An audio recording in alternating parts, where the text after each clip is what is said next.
वागर्थावु संप्रक्तौ वागर्था प्रतिपत्ते जगतः पितरौ वंदे पार्वती परमेश्वरौ।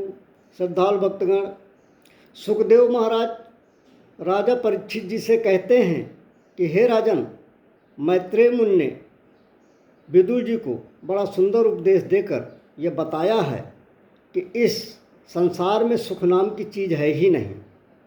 वास्तविक सुख तो भगवान के चरणार बिंदुओं की भक्ति में है। अब मैत्रेय मुनि से विदुर जी प्रश्न करते हैं कि हे मुनिवर, ये बताने की कृपा करें कि ब्रह्मा जी ने इस जगत में मानवीय सृष्टि का विस्तार कैसे किया। मैत्रेय मुनि बताते हैं कि श्री नारायण के नाभि कमल से ब्रह्मा जी का प्राकट्य हुआ। प्राकट्य होते ही ब्रह्मा जी कमल के पुष्प पर बैठकर विचार करने लगे कि कोहम, मैं कौन हूँ, कहाँ से आया हूँ, क्यों आया हूँ। यह विचार कर ब्रह्मा जी ने चारों तरफ दृष्टि घुमाई तो उनके 4 सिर हो गए, 4 मुंह हो गए। जब ब्रह्मा जी स्वयं के विषय में कुछ नहीं समझ पाए, कुछ नहीं जान पाए, तो उन्होंने सोचा कि ये कमल खोखला है, इसकी नाल के अंदर जाते हैं और देखते हैं कुछ तो आधार होगा। अंदर जाकर ब्रह्मा जी गए, लेकिन वहाँ कोई आधार नहीं मिला। तब ब्रह्मा जी ऊपर आकर कमल के पुष्प में पुनः बैठ गए और विचार कर ही रहे थे। तभी ब्रह्मा जी को 2 शब्द सुनाई पड़े, तापा, अर्थात हे ब्रह्मा जी, आप तप करिए। ब्रह्मा जी ने करोड़ों वर्ष तक अखंड तप किया। भगवान नारायण प्रकट हुए। भगवान नारायण ने ब्रह्मा जी को चतुश्लोकी भागवत का श्रवण कराया।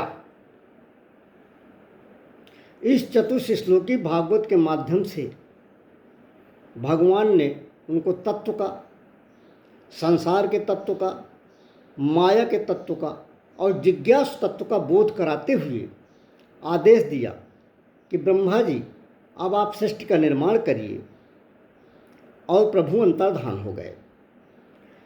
तब इसी चतुश्लोकी भागवत के माध्यम से भगवान द्वारा दिए गए ज्ञान को आधार बनाकर उसको हृदयंगम करके ब्रह्मा जी ने अपने मानसिक संकल्प से 4 ऋषि, सनत, सनंदन, सनातन, सनत कुमार,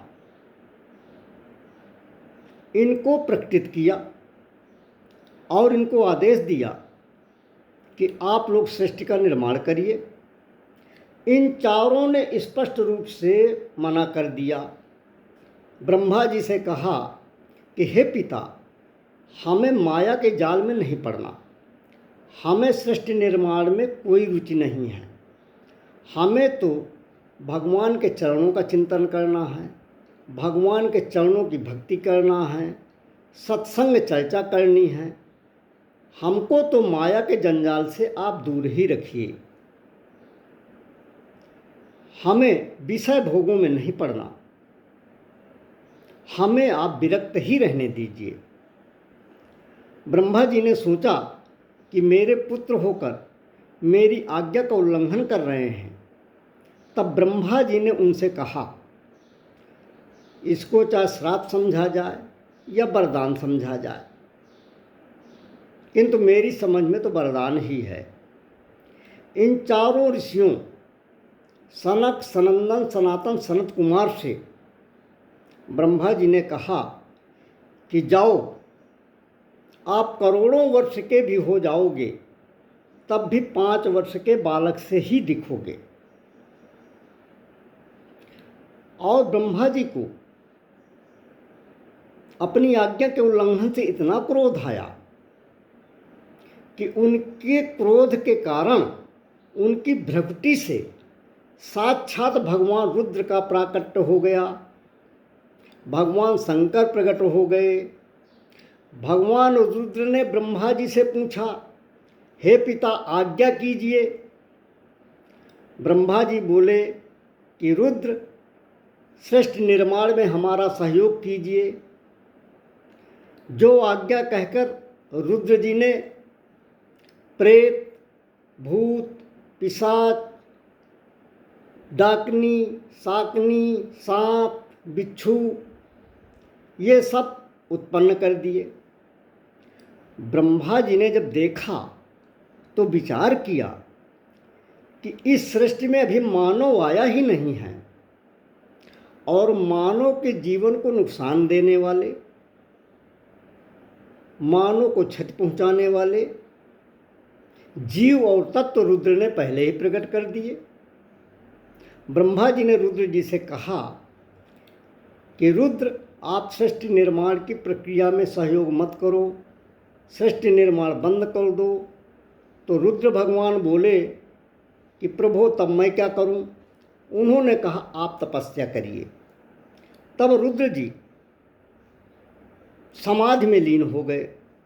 अब ब्रह्मा जी ने अपने मानसिक संकल्प से 10 ऋषि मारीच, अत्रि, अंगिरा, पुलस्त, पुलह, क्रतु, भृगु, वशिष्ठ, दक्ष और देवर्षि नारद का प्राकट्य किया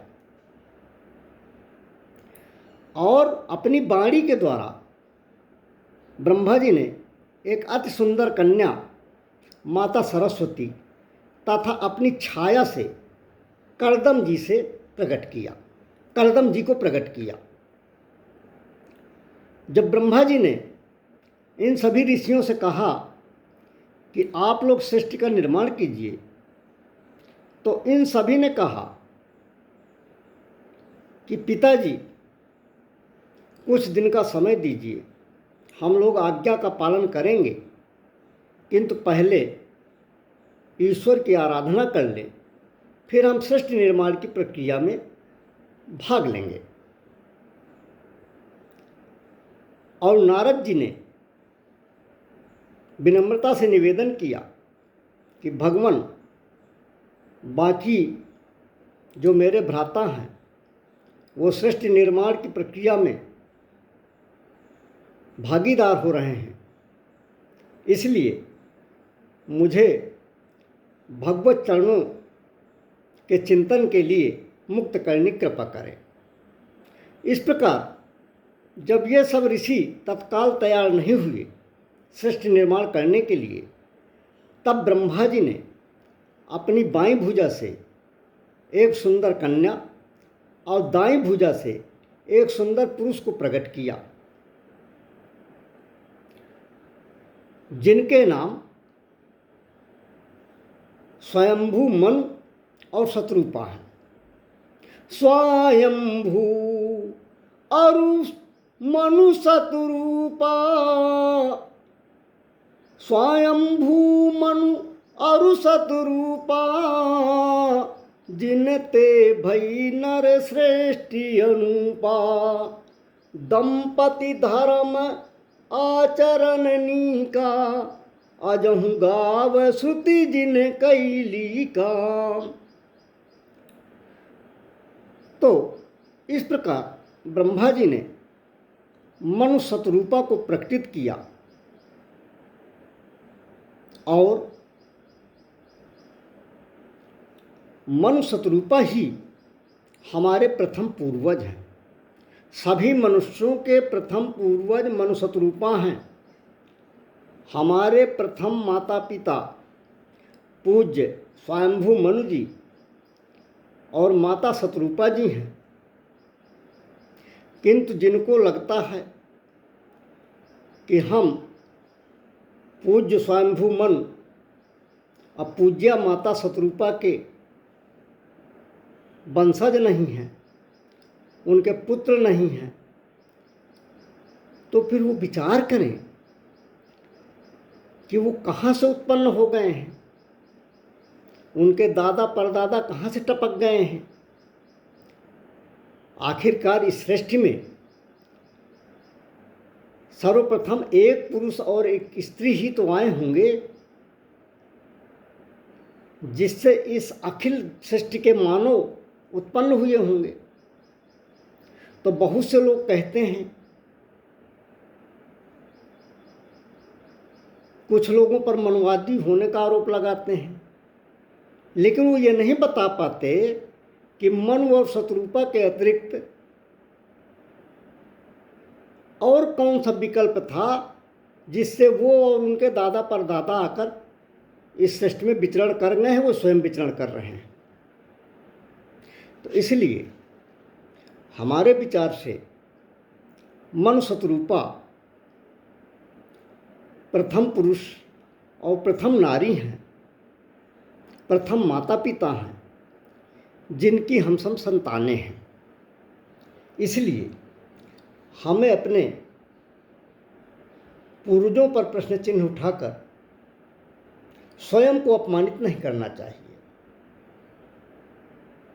जो लोग मनु शत्रुपा की आलोचना करते हैं, वो प्रकारांतर से स्वयं को और स्वयं के वंश को ही, स्वयं के पूर्वजों को ही गाली देते हैं। इन मनु शत्रुपा के संयोग से 3 पुत्रियां आकुति, देवहूति और प्रसूति, ये 3 कन्याएं तथा 2 पुत्र प्रियव्रत और उत्तानपाद हुए। जब ब्रह्मा जी ने इनको प्रकट किया, मनु शत्रुपा जी को, तो कहा कि मैं आप लोगों का परिणय संस्कार करा देता हूँ, आप लोग सृष्टि निर्माण करिए, मैथुनिक सृष्टि का विस्तार करिए। मनु शत्रुपा जी का ब्रह्मा जी ने विवाह करा दिया और जब आदेश दिया कि अब आप लोग सृष्टि करिए, तब मनु महाराज हाथ जोड़कर खड़े हो गए और ब्रह्मा जी से बोले कि हे प्रभु, हम सृष्टि निर्माण तो करें, किंतु कहाँ करें? पृथ्वी को तो हिरण्याक्ष नाम का दैत्य हरण करके ले गया है। तब ब्रह्मा जी ने अपना ध्यान लगाया और उनके ध्यान लगाते ही उनके नासिका छिद्र से भगवान नारायण वराह के रूप में प्रकट हो गए। नासिका छिद्र से भगवान वराह लघु रूप में निकले और निकलते ही वो विशालकाय होकर गर्जना करते हुए सीधे समुद्र में पहुँचे और जहाँ हिरण्याक्ष ने समुद्र के अंदर धरती माता को डुबोया था, वहाँ से धरती को निकालकर यथास्थान पृथ्वी माता को नियोजित किया, स्थापित किया और हिरण्याक्ष का वध किया। अब मैत्रेय जी से विदुर जी पूछते हैं कि हे मुनिवर, ये बताइए कि हिरण्याक्ष कौन था और इसने पृथ्वी का हरण कैसे किया था? पृथ्वी को इसने क्यों छिपा दिया था? इसकी कथा सुनाइए। अब मैत्रेय जी विदुर जी से हिरण्याक्ष की कथा श्रवण कराने जा रहे हैं, जिसका हम अगले चरण में वर्णन करने का प्रयास करेंगे।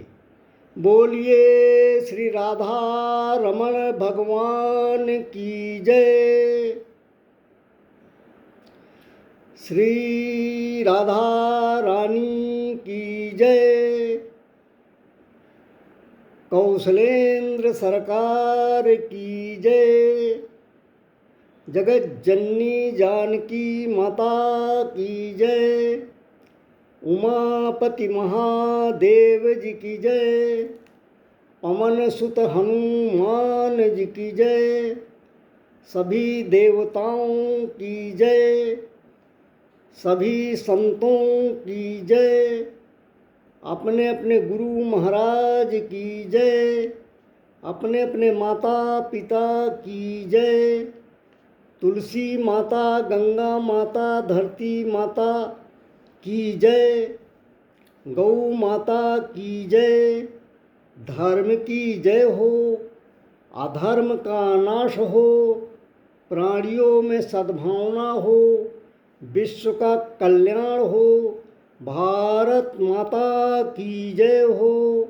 हर हर महादेव।